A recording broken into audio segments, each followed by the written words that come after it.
This is Locked On Grizzlies. I am Joe Mullinax. Yes, my voice is still terrible, but don't worry, I have to talk only half the time today because Damichael is with me, my wonderful co-host. Luke Kennard is back. Thank goodness. We're going to preview Grizzlies Jazz. And remember how we talked about Desmond Bane had an easier path to the All-Star game because Damian Lillard was no longer in the conference? That just got a lot harder with James Harden arriving to the Clippers. We'll talk about that and more next on Locked On Grizzlies. Let's lock in. You are Locked On Grizzlies, your daily Memphis Grizzlies podcast, part of the Locked On Podcast Network, your team every day.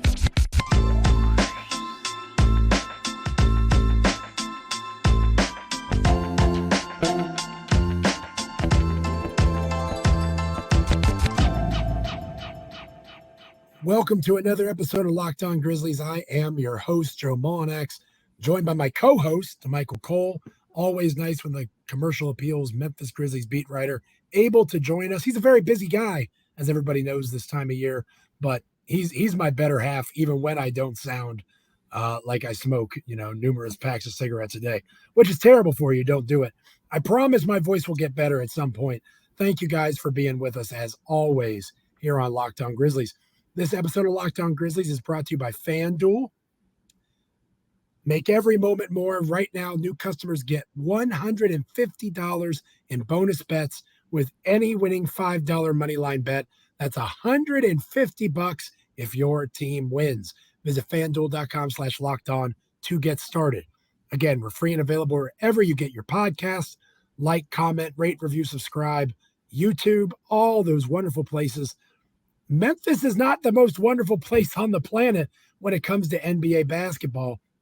As of this recording, Damichael Cole, you, sir, are the beat writer for the worst basketball team in the NBA. Not hyperbole. I'm not positive if the Rockets are playing as we record, but at 0-4 as of this moment, the Memphis Grizzlies are the worst team in the National Basketball Association.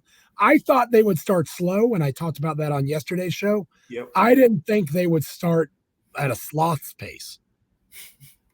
It's definitely surprising, but I mean, you don't want to make excuses for it, like because when I say these things, I speak from a reality perspective more so than a hey, it's gonna be okay. This is an excuse, but they're just undermanned. Like I don't know what else people want me to say. They're blaming coaching. All right, well, you go give Greg Popovich this roster of guys and see what happens. I mean, Greg Popovich is arguably one of the best coaches in the world. We saw what he did when he had Tim Duncan and, David Robinson, Tony Parker, Manu Ginobili, and we see what he's been doing since those guys have been gone. Like, a big part of coaching is talent. You're not going to win if you don't have, very talented players to complement your star players. And the Grizzlies went into this season thinking they were going to have a certain amount of guys, and they're down like 5 rotation guys right now. Like we just talked about it at the top. Luke Kennard is expected back. And goodness, golly day, Damichael. I know you were waiting on this one. Well, and you and I can talk more about this, yeah. But one guy goes on to the injured list, yep. Derrick Rose, who I was surprised by the support that I got for my Derrick Rose take on yesterday's show. I thought I was going to get destroyed in the comments. You were fair. You were fair. And I was like 50-50, which is a heck of a number for me. That's a pretty solid ratio when it comes to people agreeing with me. So shout out to YouTube commenters. I was very happy to see the folks were on my side with that. But Derrick Rose out due to knee soreness. And I want to stress, that's not surprising. And that's also not his fault. Like, I don't think I'm not adding that to the list with Derrick Rose critiques, at least for me. Yeah, that's going to be the right. thing. He's going to miss some games. Yeah. Right. But you replace him with Luke Kennard, in theory, a better offensive fit that should help Grizzlies offense. The last time this offense was this bad, Damichael, their record was 22-60. Could you imagine? I mean, with all this talent on this roster and all this Taylor money, Jenkins would be fired. That would be it yeah. for Jenkins if this continued in this way. Yeah. I don't think it'll be that bad though, because you got a lot of talent on this roster. You got a lot of guys figuring it out, but getting to the point of the addition of Luke Kennard, right? We talked about this. I'm sure I wrote about it yesterday. Just like the depth is a huge issue right now, and getting Luke Kennard back not only helps add depth to the roster, but it kind of is addition in terms of you put him into the lineup and you take one of those guys that have been struggling, and you decrease their minutes. We saw, I think Jake LaRavia had 6 minutes, in the last game. He's 6 minutes too many. he's probably the man who's going to, be subtracted, from the rotation, in this case scenario. But I mean, you get a shooter, and we know he struggled shooting before going into the concussion protocol, but you never know. And he's such a great shooter. That time away might be what he needed. He might come back firing on all cylinders. He's too good of a shooter to just come back just slumping, like continuing a slump that's over a week old. I don't think that's the case, but the impact that he's going to give this team coming off the bench. Now you're talking about having Luke Kennard, certified scorer, coming off that bench unit, because right now the bench is just, we saw Tim Hardaway himself outscored the entire Grizzlies bench 21-13 in that last game. If you add the rest of the Mavs reserves to it, it was 39-13. You go back to the Wizards game, they were tied. I think they lost to the vaunted Denver Nuggets bench, right? Whoever thought the Denver Nuggets bench would be the bench outscoring the Grizzlies? Reggie Jackson pretty much, was cooking them that game. The Grizzlies haven't outscored another bench since the season opener against the Pelicans. So that's just not what you're used to around here. But guess what? Luke Kennard being back should help that. 100%. It should help with spacing. And what I am hopeful of, partner, and I'm guessing you'll have a take on this as well.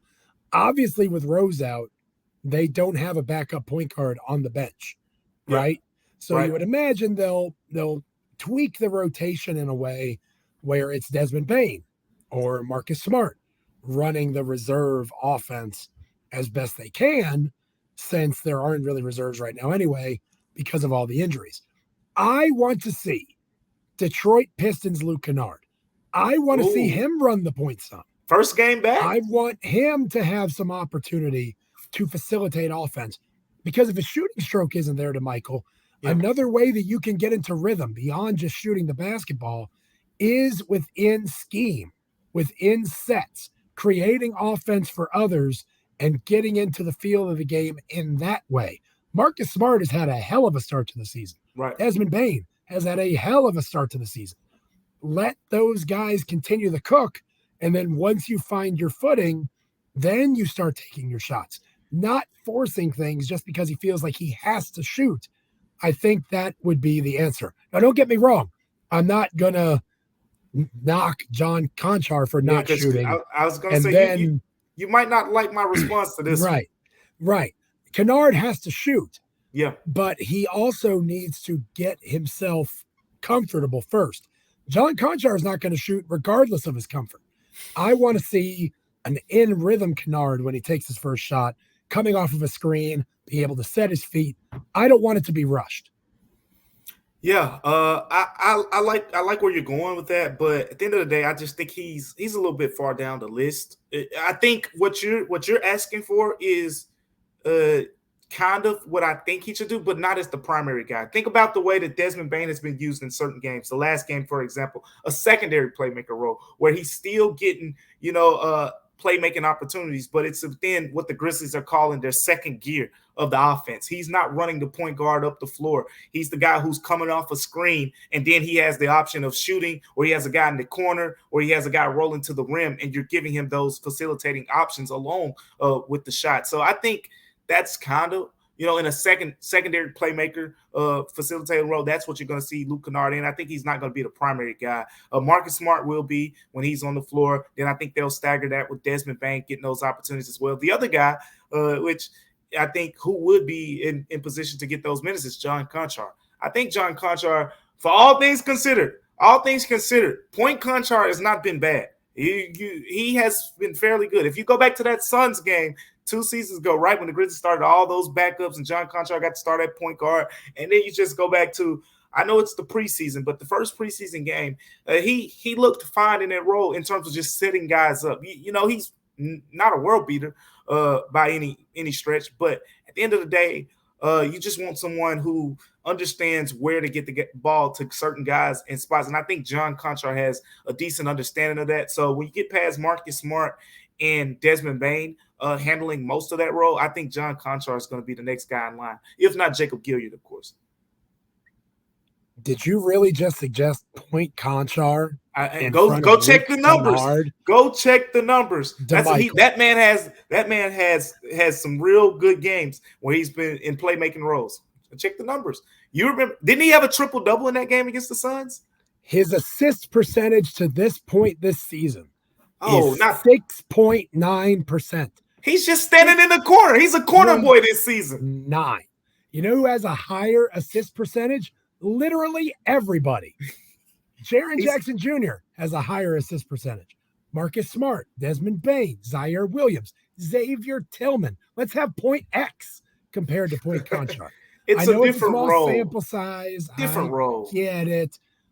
I just, you and your love of white rice, you must really enjoy. That's like, Joe, you're a football coach, so I'm going to use your analogies here. That's like saying, your slot receiver and your wide receiver, your X receiver, have the same amount of yards per attempt on their passes when your slot guy is running the shorter routes and the other guy. It's a different position. You put that slot guy out on the outside, he's going to get more yards per reception. Like, come on, it's apples to oranges. Apples to oranges. You put him on the ball, different situation.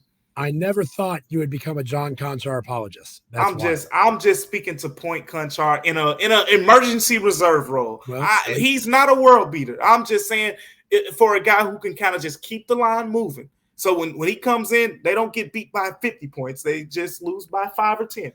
John Conchar is next in line. Good Lord. That's where we're at. Welcome to Locked On Grizzlies. Watch the Memphis Grizzlies as we try to figure out how the team only loses by 10 points instead of 50.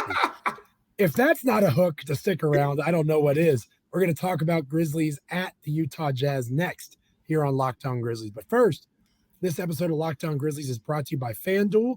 Score early this NFL season with FanDuel, America's #1 sportsbook. Obviously, the NBA just got underway, but the NFL is in full swing. And right now, new customers can get $150 in bonus bets with any winning $5 moneyline bet. That's $150 if your team wins. If you've been thinking about joining FanDuel, there is no better time to get in on the action. The app is so easy to use, and there's a wide range of betting options, including spreads, player props, over-unders, and so much more. Visit FanDuel.com/lockedon and kick off the NFL season. FanDuel, an official partner of the NFL.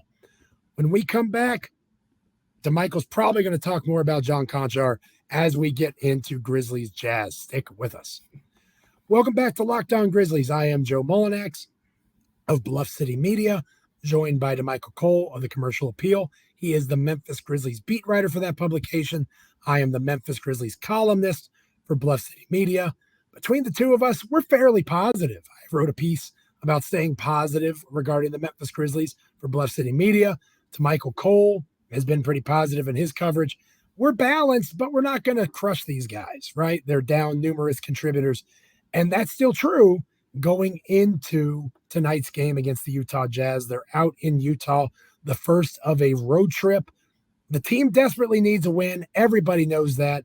Damichael, aside from Point Conchar, which I just would really rather not discuss for this segment, what are some keys to tonight's game for the Grizzlies to get on the winning track? I think you got to run these guys off the three-point line. We saw it last season, right? Kelly Olynyk, Lauri Markkanen, those guys lit up the Grizzlies, in Utah. I think that was, one of the early season losses, and the Grizzlies played fairly well on offense, but they shot the ball really well. And now you got Jaren Jackson Jr. in the lineup. Remember last year that was Santi, playing in his spot. You got X in the lineup, who is a little bit more mobile than Steven Adams. I think we can say that. I think you have a better chance, against the John Collins, Lauri Markkanen, Kelly Olynyk of the world. Those guys are all pick and pop type players for this Utah Jazz team. you got to have your hand up. You got to have bigs who are comfortable of being out on the island. Xavier Tillman and Jaren Jackson Jr. have showed that ability. We know what Jordan Clarkson brings to the table as a scorer. I think the Grizzlies have, a lot of perimeter, firepower defensively to at least throw some guys at them. We see in the NBA, some guys are just super talented. We saw Luka the other day. Like, I don't think the Grizzlies played bad defense. He's Luka Doncic. But that's what I want to see. We've seen the last two games, right? The Grizzlies have struggled stopping with the three-point defense. Washington shot from three-point percentage well, and I think Dallas was, 23 or 47 overall. Luka was 6 of 12 just by himself, and we saw all the reserves hit a bunch of threes. Taylor Jenkins emphasizes, stopping the paint. Yeah, it's kind of similar to that Budenholzer and those guys' background. They don't want you to get into the paint and get the easy baskets. They want to make you earn it from deep. This Utah team, if you dare them too many times, they can burn you from there. So you just got to be a little bit more conscious this game of their three-point shooting. Their rotations defensively have been atrocious. And I do think we have to be fair to the players. A lot of it, as you just alluded to, is scheme. So at what point, Damichael, because you're around this team almost every day, right? You were at practice yesterday. You go on road trips. You're not going to Utah and this road trip, I don't believe. But you'll go on a couple of other road trips as the season goes on. You're around this team a lot, as much as anybody that is, not working for the organization. What can Taylor Jenkins do at some point as a coach? Because you mentioned I'm a coach earlier. I was a football coach. At some point you stop beating your head against the wall and you make some tweaks to the scheme that you run. You can be true to what your core identity is in terms of stopping something that the opponent wants to do. But they are currently 28th in the National Basketball Association in terms of opponents' three-point percentage. Opposing teams are shooting almost 42% from beyond the arc. Steph Curry numbers. made an absurd amount of threes, 23 threes, I think. If the Grizzlies are going to let opposing teams make 23 threes, they're not going to win most of the games they play. There has to be some level of adjustment from the coaching staff. It can't all just be on the players. And I agree to that, but here's my counter. So at the end of the day, you can't argue with the results from the standpoint of we've seen teams get hot against the Grizzlies from three-point range before, right? Last season I was talking about the Jazz game, but we saw last season actually when they went to D.C., the Wizards had a good three-point shooting game against them last season. But by the end of the season, Memphis still had a top 5 defense. Same thing the year before. So I won't hit the alert button just yet because if you look at the history of it, Taylor Jenkins, I will say this, he's daring the right guys to shoot. Derrick Jones Jr., for goodness sake, made 5 3-pointers. Sometimes you got to remember last year in the playoffs, what was it, game 1, when Rui Hachimura pretty much made like his regular season amount of 3-pointers in one game against the Grizzlies. The Memphis Grizzlies helped get that guy a big fat contract. They got him paid. They're like the Salvation Army, giving stuff out there at Christmas time, man. and so I think it's circumstantial, but in this game in particular, it should be a bigger emphasis because Jordan Clarkson doesn't scare me driving to the rim. Taylor Horton-Tucker is nice driving to the rim, but he's the one guy who really can't shoot. So he's the guy that you're going to say, hey, dare him to beat you from three-point range. But those other guys, Larry Markin is 7 foot, very mobile. John Collins, very rim. Walker Kessler, same thing, very, very big athletic guy. You want them to beat you, from like you have the rim protection to kind of if you force those guys to put the ball on the floor. John Collins, you're probably gonna have Jaren Jackson Jr. X in front of him. That is a favorable matchup in my opinion, for the Grizzlies. So I think in this game you just got to be more cautious of the 3-pointer and say, hey, let's see some of these guys pump fake at 3-point line, go off the dribble, see if they can beat us to the rim. Larry Markin is probably the one. He's a certified scorer, one of the best, in his position. But those other guys, make them get to the basket and finish over Jaren Jackson Jr. or finish, with Xavier Tillman Sr. contesting with his long arms and things like that. I think that bodes well for the Grizzlies in this game if they don't get burnt from deep, because Utah's going to come out trying to shoot the ball. You have the two most recent defensive players of the year. They are on your roster. One of them is a big. The other one is a perimeter wing that should be able to stay in front of somebody in the backcourt. I don't think Markkanen should be checked by Marcus Smart in this one. The Jazz are going to go big. That's something to keep an eye on. They have a very large front court. The Grizzlies simply don't have the capacity to do that right now. So it's going to be a battle of styles. It's going to be an interesting game to watch out there in Utah. I am actually going to predict a Grizzlies win because I think they're desperate. Like the desperate team usually wins. And I don't think Utah is desperate on November 1st. I just don't think they're feeling that energy. The Grizzlies are most certainly feeling that energy, whether it's Desmond Bane, Zaire Williams. You hear these guys talk to the media. They understand that this is not cool. This is not okay. And I think they're tired of the conversation about it. So I'm going to go with the Grizzlies win in this one. I have them improving to 1-4. Improving to 1-4. I don't know, Joe. I really don't for this one. I mean, going to Utah is tough. I'll tell you this. They'll win 2 in Portland. They'll win the 2 in Portland. Yeah. I think Portland is definitely trying to lose. This game against Utah is a toss-up because I can see Utah getting hot from three-point range, but talent-wise, I think the Grizzlies match up well in this game. This is a game that's very winnable on paper, but when you get into the schematics, again, the Grizzlies are struggling, limiting three-point percentage right now. Utah has a lot of guys that can shoot it, similarly to Dallas, and if they get hot, like, it could be a tough game. I'm not saying it'll be an easy win, but I believe in Luke Kennard. That was a Freudian. There you go. Oh, hey, my Luke God. Luke Kennard, baby. No, we got Kennard all in this guy's head right now. Can't merge. That would be so bad. I believe in Luke Kennard. Would that be steamed rice? Oh, that would just be a guy who still doesn't shoot the ball, but he would just be a lot better when he did. But anyway, I think it's going to be a challenging game, but I think the Grizzlies are going to pull it off. Luke Kennard is going to get hot and help push Memphis through. And Desmond Bane, Marcus Smart, Jaren Jackson Jr., they continue their torrid pace that they started against Dallas. When we come back here on Locked On Grizzlies, Damichael and I will talk about James Harden, the newest member of the Western Conference. Are the Los Angeles Clippers a championship contender? What does this mean for Desmond Bane in the All-Star game? We'll talk about all that next here on Locked On Grizzlies. Welcome back to Locked On Grizzlies. I am Joe Mullinax of Bluff City Media, joined by my co-host, Damichael Cole of the Commercial Appeal. He is the Memphis Grizzlies beat writer for that publication in Memphis. Between the two of us, you've come to the right place for Memphis Grizzlies content. Obviously, we've been focused on the Grizzlies this entire show so far, but we'd be remiss if we didn't address the blockbuster deal. James Harden, I saw a post on X. I wish I could give credit to whoever said it.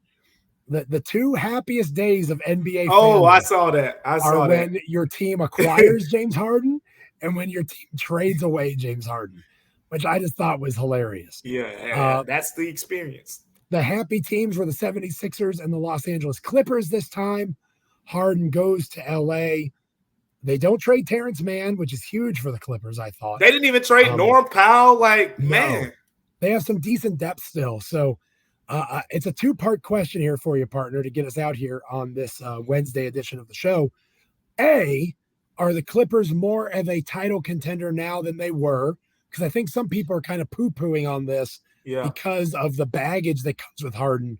But their starting five could be, if they want to, be big, Westbrook, Harden, George, Leonard, and Zubac. If they want to go small, they could put Mann in there. Mann might be the starter anyway, and you go Russell Westbrook as your sixth man, eater of worlds against reserves. There's a lot of depth to this team. Are they a title contender in your eyes now? And then the second part, Desmond Bane, should he be a little more nervous now that Damian Lillard essentially has been replaced by James Harden in the Western Conference All-Star guard mix? For one, with this trade, this is how I want to address it.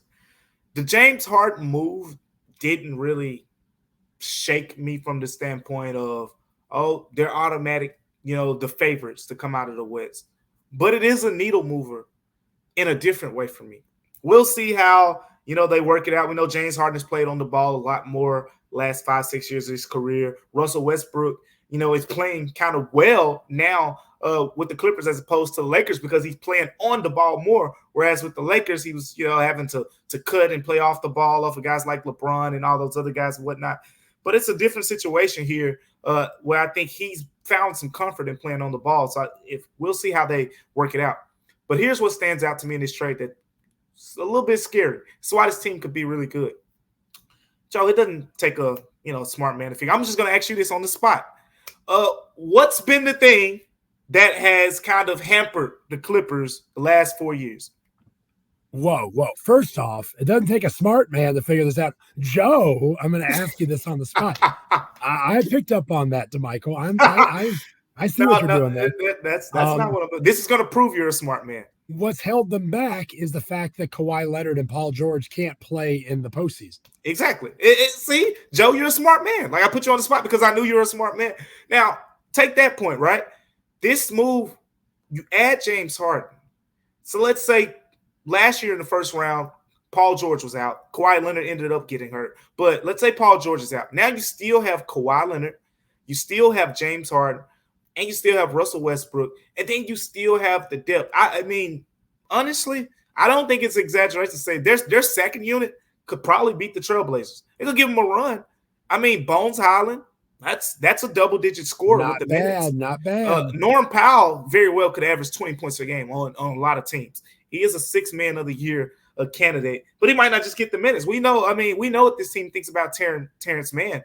He is the Rudy Gobert.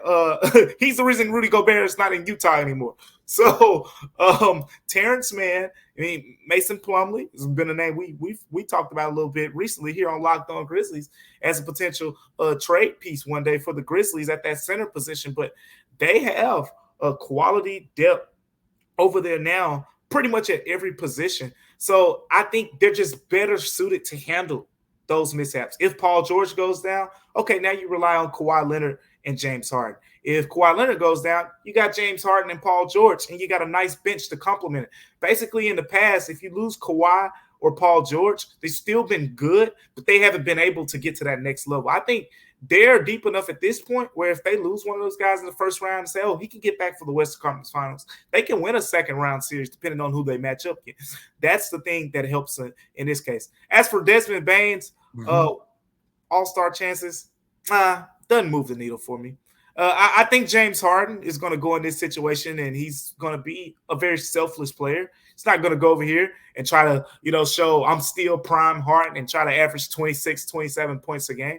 He's just going to try to find his way, and I don't think his numbers will wow us to the point where we're talking about him being over Desmond Bane, and same thing with Russell Westbrook. So it doesn't really move the needle. It puts more star power in terms of name recognition, but in terms of game, I think Desmond Bane's number still will lapse his. Yeah, I would agree. I agree on both counts. I think it impacts the Western Conference more than it impacts the All-Star game. I think Desmond Bane's still going to have every chance to be that guy to get that first All-Star nod. I do think that it makes the Western Conference, you've got Phoenix, you've got Denver, you've got the Lakers.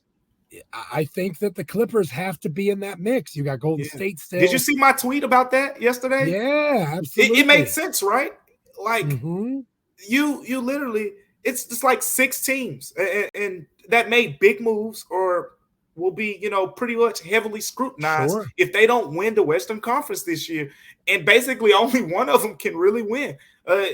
The Grizzlies aren't in that conversation right now because of all the things going on, around them. This isn't a talent thing. This is more so just, teams made kind of sort of desperation moves. A lot of them, Chris Paul to Golden State, you basically got rid of one of your young 20-point-per-game scorers that you just extended in Jordan Poole, a guy that was very monumental in your championship. So they, shortened their timeline, kind of in a way with that move. So if it doesn't work out for the Warriors, that hurts. We know if it doesn't work out for the Clippers, all those guys that we just mentioned are free agents at the end of the season. Russell Westbrook, Paul George, Kawhi Leonard, all those guys, James Harden. So if it doesn't work out for them, they're toast.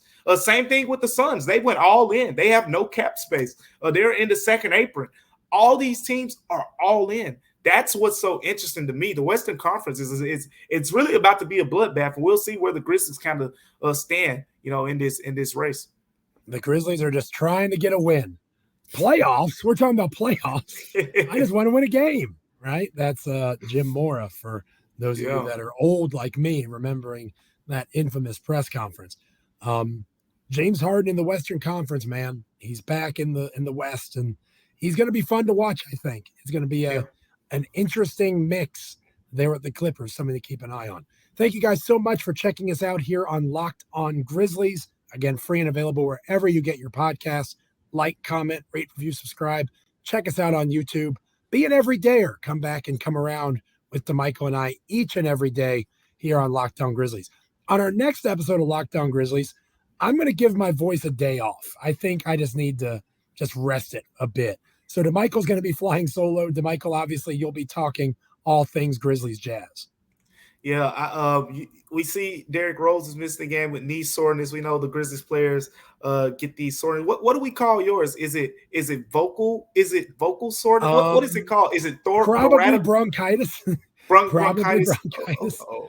We can call it vocal rest. We can call it there we go. Rest. Vocal rest for Joe Mullinax, getting a well-deserved day off. But yeah, we'll recap what should be a fun game. I think the things that we hit on earlier, I really want to see how the Grizzlies can try to limit this team at the three-point line. If they can do that, I think it's a very great chance that they come out with their first win of the season. So Damichael, we'll have you for the Thursday show. We'll be back together for Friday, closing out the week. Thank you so much, wherever you're checking us out, for doing so. Continue to do so. Follow us on X. Subscribe, rate, comment, likes, all those fun things. For Damichael, I'm Joe. We'll catch you next time on Locked On Grizzlies.